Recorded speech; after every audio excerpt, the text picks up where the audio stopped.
sana. Ya kan? Gue mau ini nengok-nengok kan. Ya udah yuk. Masih mending. Begitu dia bilang mau lagu kedua, dia ngomong apa?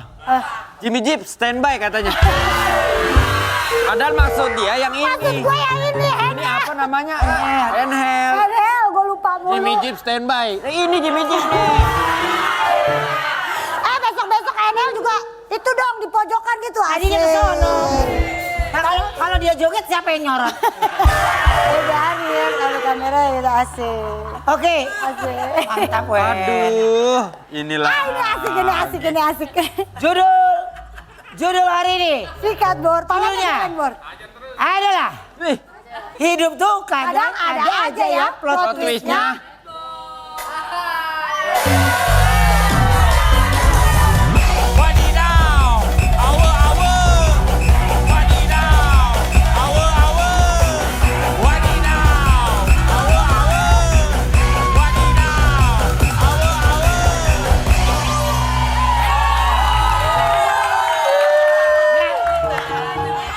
Coba, gue mau coba Handi sini Handi.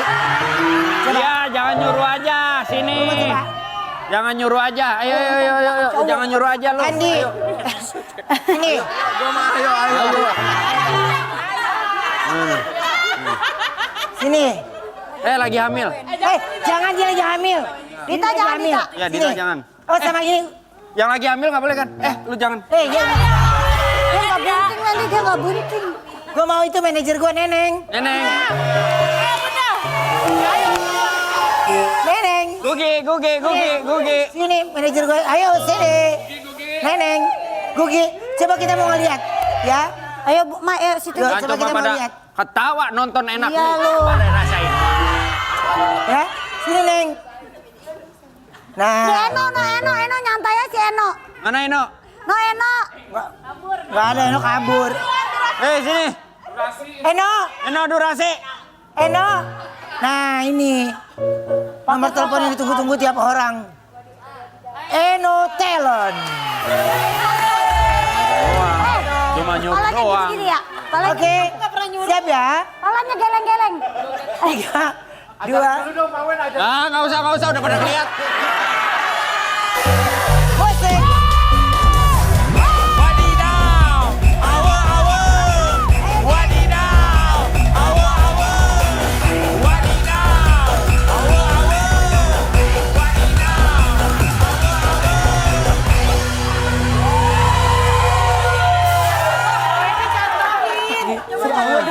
awe. Iya, hei, lu pada nggak beraturan.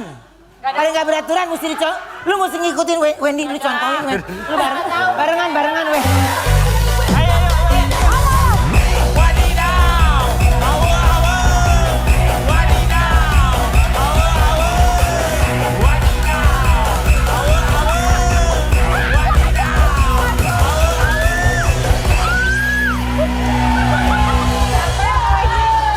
Iya. Sama. Gua bilang mah mendingan setboardnya diundang ke sini. Bikin sayembara lagi. Awe dong, awe suruh awe. Lagi. Wadidaw, awe. Wadidaw,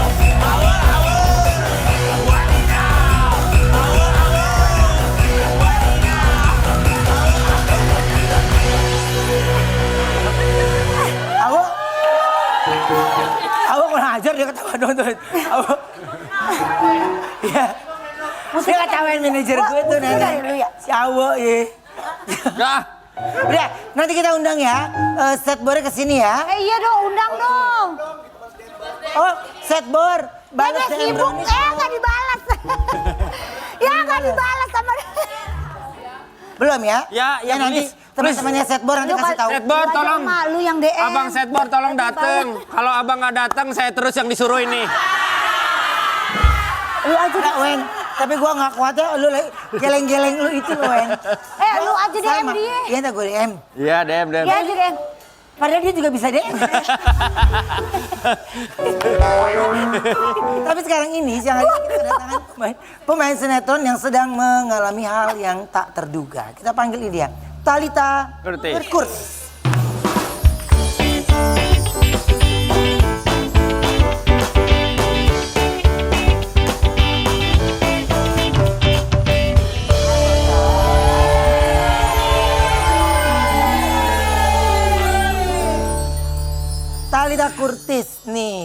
baru tadi aku pas mau kesini lagi ngelihat berita tentang dia.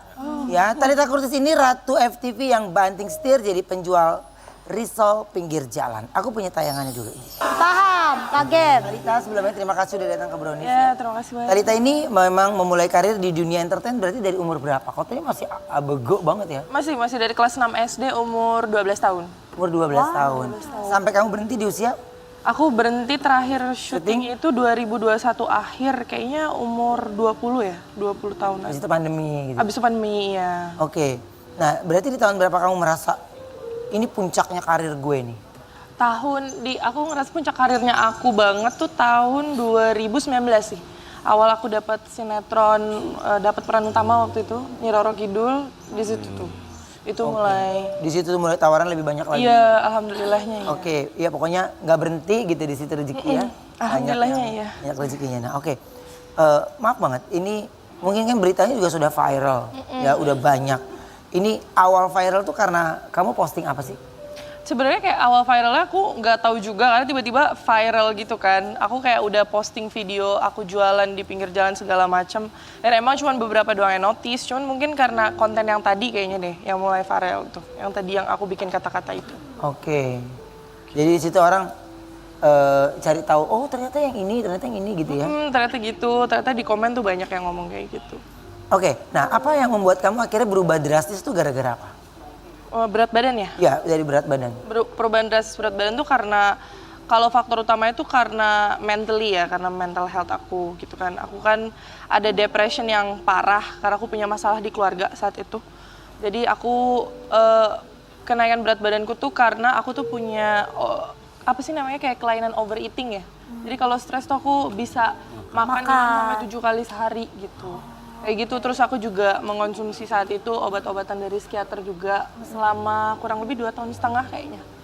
Gitu. Itu buat membuat kamu supaya lebih tenang? Iya, karena aku sampai nggak bisa ketemu orang, aku nggak bisa ngobrol sama orang. Jadi nggak ketemu orang karena apa? Malu? Iya sih, lebih ke malu, terus lebih ke aku capek aja harus jelasin dari awal lagi kayak kenapa kok bisa kayak sekarang, kayak gitu-gitu sih waktu itu ya. Karena lagi depression kan, kalau orang depression kan yang nggak mau diganggu gitu loh. Oke, pada saat itu berarti keluarga, emang kamu berjuang sendiri pada saat kamu lewati itu atau tetap ada andil keluarga ya? Kalau dibilang ada andil keluarga, sebenarnya ada, keluarga itu ada di sekitar aku gitu. Cuman kalau untuk melawan battling dengan mentally-nya ini, kayaknya aku bisa ngomong aku sendiri sih. Karena aku kan kalau kumat tuh suka UGD ya Kak. Jadi kayak sampai kakiku tuh nggak bisa jalan. Kalau udah kumat gitu, harus disuntik kayak misalnya kayak 2 dosis obat tidur gitu. Nah itu aku selalu ke UGD tuh sendiri. Jadi aku naik Gojek sendiri, aku bayar sendiri, aku pulang sendiri. Teman-teman gimana pada saat kamu mengalami proses yang luar biasa ini? Strugglingnya kamu, maksudnya pasti punya teman deket dong? Punya, ada sahabat aku satu yang kemarin juga belum lama numpangin aku juga pas aku saat menginjakan kaki untuk keluar dari rumah gitu, untuk cabut gitu. Saat itu juga sahabatku itu punya permasalahan yang sama, dia sama-sama tulang punggung juga. Jadi aku lebih kayak orangnya tuh kayak ya udahlah, semua orang punya masalah yang sama, jadi kita harus ngadepinnya sendirian. Gitu. Oke. Tapi Tal, apa sih yang membuat kamu tuh harus bangkit nih dari keterpurukan? Sebenarnya kalau disuruh bangkit, aku sebenarnya udah lama pengen nyerah aja sih, karena menurut aku kayak aku udah ngalamin sekali 2 kali yang terus-terusan nggak berhenti gitu.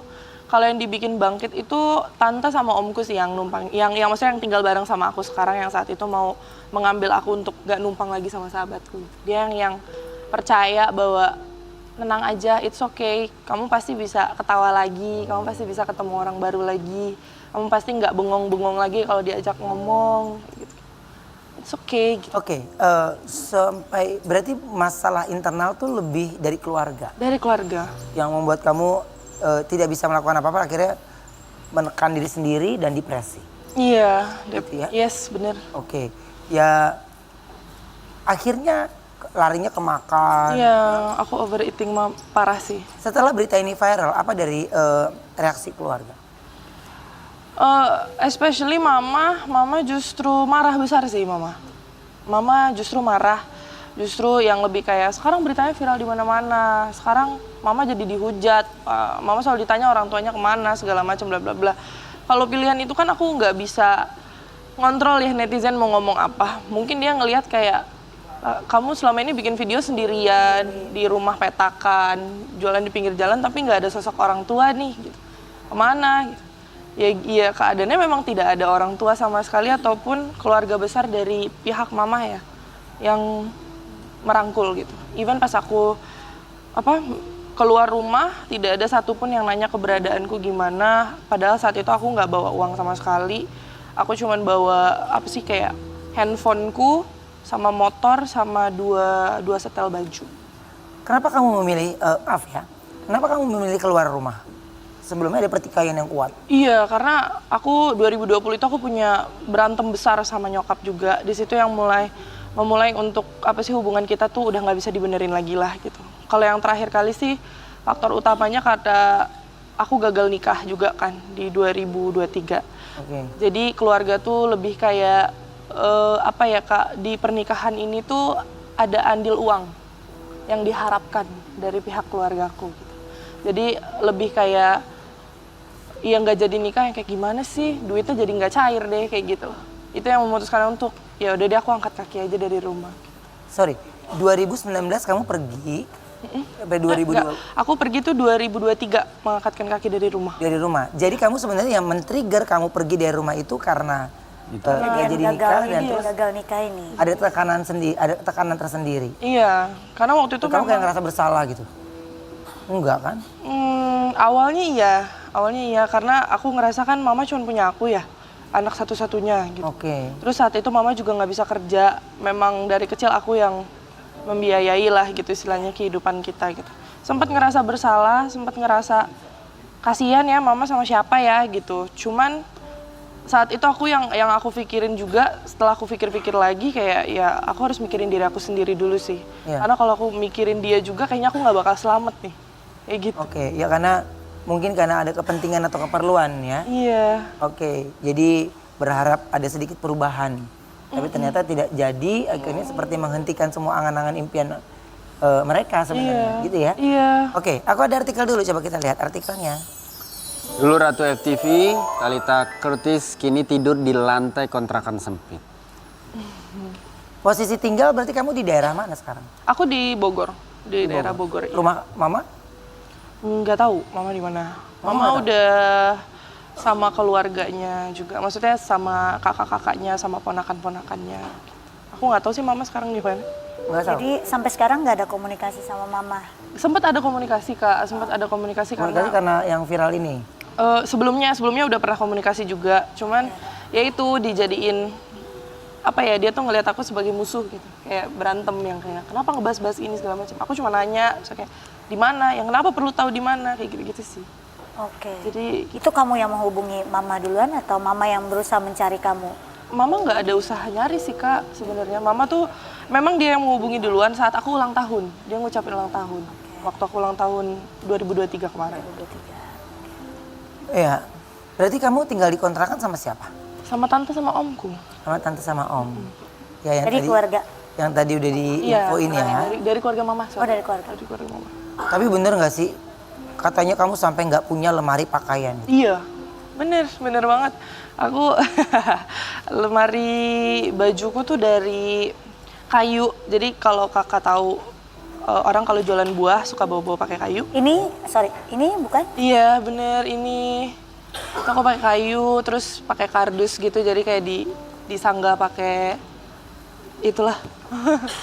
Iya kayak gini. Tapi maaf Kak, maksudnya kan kamu kan ada kamu bilang kamu syuting dari SD, and then sampai tahun 2000-an lah ya, 2019-2020-an.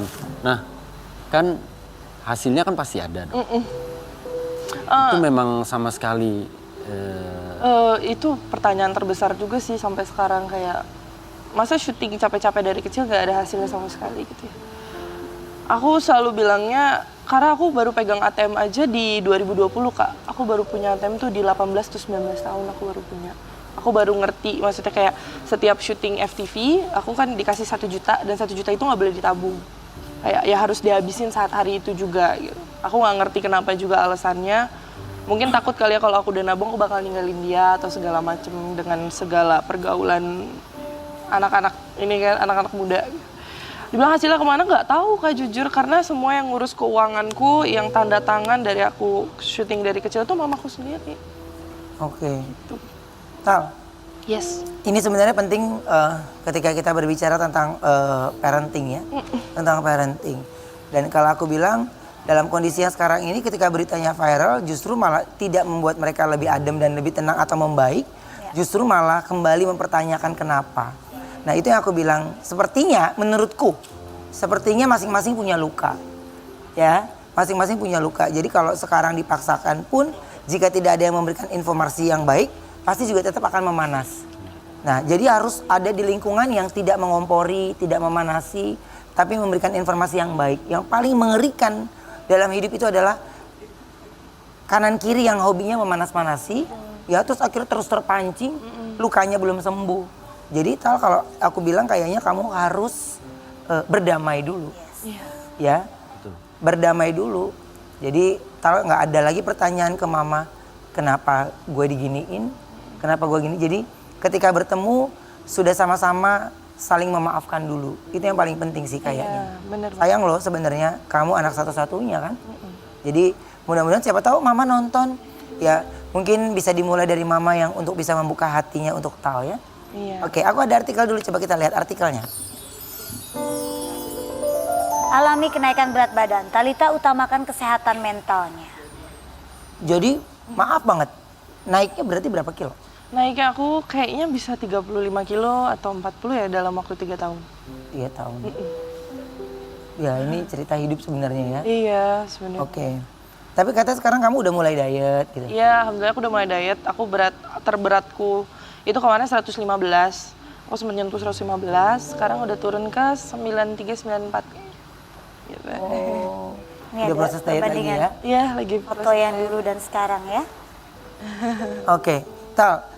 Ketika nanti semuanya, maaf, kondisi fisik dia udah kembali. Sebenarnya kayak gini juga tetap bisa syuting juga kok, nggak ngaruh ya.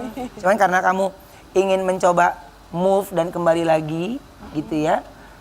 Apa yang pertama kali kamu mau lakukan? Mau syuting lagi kah? Atau apa? Mau sih kalau dibilang mau syuting lagi mau banget.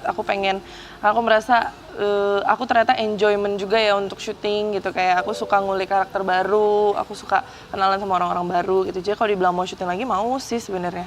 Cuman kalau untuk sekarang aku kayaknya mau nurunin berat juga yang nggak bikin aku kembali ke keadaan mentalku yang dulu gitu. Sambil aku fokus jualan juga, sambil aku sekarang kan ada baju juga, ada sambal juga. Jadi pelan-pelan ya bismillah tertata lah. Kalau kamu jualan tuh di mana sih? Siapa tahu manis yang ada di rumah. Iya, ada online-nya nggak? Online-nya ada, kalau mau di aplikasi, maksudnya online gitu ya, online food gitu, tinggal searching aja mau jajan. Sama kalau mau tanya alamatnya itu ada Agen Beras Syarul Jaya Bojonggede, atau enggak searching di Indomaret Gaperi, nanti kita satu lapak gitu. Satu lapak. Di sekitaran situ ya? Iya. Oke. Nah itu awal harga itu berapa harganya? 10.000. Pastel. Oh, kalau yang risol aku dari 2.000 sampai 5.500 aja. Beli atau ngambil? Aku bikin sendiri. Wow, keren loh. Bener-bener loh. Bikin sendiri. Bikin sendiri, aku sama tanteku yang bikin sendiri, yang ngegulung segala macam. Aku baca cerita, bener-bener aku baca kalau cerita kamu itu sampai mengajukan proposal Iya, betul. ke papa. Papa. Karena papaku kan udah berhenti ngasih uang dari umur 12 tahun. Makanya aku harus kerja kan. Terus tiba-tiba nggak tahu kenapa papa nge-reach out lagi di 2023 meminta maaf karena belum jadi figur ayah yang benar. Terus harus meninggalkan aku kerja saat kecil bla bla bla seperti itu. Terus ya udah aku yang pede aja kayak, Dad, aku ada usaha bisnis nih, kira-kira Daddy mau bantu nggak? Terus Daddy tetap yang kayak jangan mentang-mentang kamu anak aku kasih special privilege ya, no gitu. Kamu harus tahu apa yang kamu mau bangun, kamu harus yakinin aku kira-kira bisnis ini bakal jadi apa. Tapi aku ngajuin 2 kali proposal yang pertama harus revisi. Nggak suka, aku nggak yakin gitu. Akhirnya bikin lagi yang kedua bareng sama tanteku sama omku. Dan Terus baru akhirnya? tuh. Akhirnya cair. Tapi sisi pesan positifnya adalah pengen mengajarkan kamu untuk sesuatu nggak gampang bisa diambil, bisa diminta, tapi harus berproses. Dan ternyata sampai sekarang kamu berjualan akhirnya juga viral lagi, ya itu ternyata ya Tuhan kalau ngasih jalan orang kan beda-beda. Itu benar-benar. Oke, Ya, Tal, sukses ya. Tal, Iya. boleh nggak? Ini aku tanya dulu, enggak pun tidak apa-apa. Boleh nggak kalau seandainya aku minta kamu menyampaikan sesuatu untuk orang tua kamu? Boleh sih sebenarnya. Yang mana sih? Ini. Oke, ini. Iya buat mama, semoga sehat terus, semoga apa yang diharapkan dalam hidup yang mami selama ini gak dapat, semoga bisa dilakuin. Karena mami selalu bilang, mami punya aku di usia muda, jadi mami gak sempat merasakan usia mudanya mami juga. I know you have a lot of wounds too, you hurting too, it's okay. Kita healing bareng, kita sembuhin bareng-bareng untuk masing-masing dulu. Tapi aku harap mama jaga kesehatan sih. Because I know you can. I know you're strong. Aku ya makasih aja sih udah mau gedein aku sampai sekarang. Untuk Dedi. Aduh, untuk papaku. Untuk Dedi, thank you, makasih udah. Oh ya, Dedi kok nggak ngerti bahasa Indonesia. Thank you for saying sorry to me. You said that you're not being a good father, but you are. You are a good father, and I know you're hurting too. I know you live alone. I know how lonely that is when you live alone, far away from your family. I'm thankful that you were my dad. That's all. Kangen banget gak sama Dedi? Kangen banget. Kangen banget sama Banget. Karena aku terakhir ketemu umur 6 tahun. Kenapa pas lagi ngomongin Dedi kamu lebih mellow, lebih ada air mata? Karena sebenarnya aku sama papaku tuh deket kan dari kecil. Dekat, terus yang dipisahinnya tuh karena perceraian. Jadi aku lebih kayak merasa nggak tahu ya, jiwaku lebih kayak terhubung aja sama papa gitu. Aku ngerasanya gitu. Iya, mudah-mudahan ini adalah jalan juga untuk Thalita ya. Ini berkomunikasi kembali dengan baik, tidak hanya dengan papa tapi juga dengan mamanya. Ya, namanya anak tidak ada yang namanya bekas anak, orang tua tidak ada yang namanya bekas orang tua. Jadi untuk Thalita pokoknya semangat terus ya, doa yang terbaik. Mudah-mudahan ada sesuatu yang baik, nggak selamanya langit itu kan terus mendung. Betul. Ya kan? Dan sekarang banyak yang support, banyak yang sayang untuk kamu kembali lagi. Amin. Ya, kita akan kembali setelah yang satu ini tetap di Brownies, obrolan manis. Hey.